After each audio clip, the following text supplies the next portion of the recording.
नमस्कार मंडळी, श्री स्वामी समर्थ. ओम नमः शिवाय. शिवलिंगासमोर 3 वेळा टाळी वाजवल्यानं काय होतं तुम्हाला माहीत आहे का हो?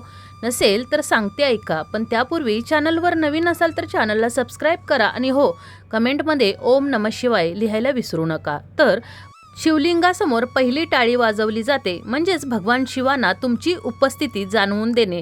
हे भगवान भोलेनाथांना सांगण्याचा एक मार्ग आहे की हे महादेव, मी तुमच्या शरणात आलो आहे. ही टाळी भक्ताच्या आगमनाचे आणि त्यांच्या भक्तीच्या सुरुवातीचं प्रतीक मानलं जातं. तर दुसरी टाळी ही भगवान शिवांना आपल्या इच्छा, त्रास आणि दुःख व्यक्त करण्याशी संबंधित आहे. टाळ्या वाजवून भक्त भोलेनाथांना त्यांच्या दुःखांपासून मुक्त होण्यासाठी आणि त्यांच्या इच्छा पूर्ण करण्यासाठी प्रार्थना करतात. ही विनवणीची एक हावभाव असून जिथे भक्त त्यांच्या सर्व त्रासांना परमेश्वरी चरणी अर्पण करतात.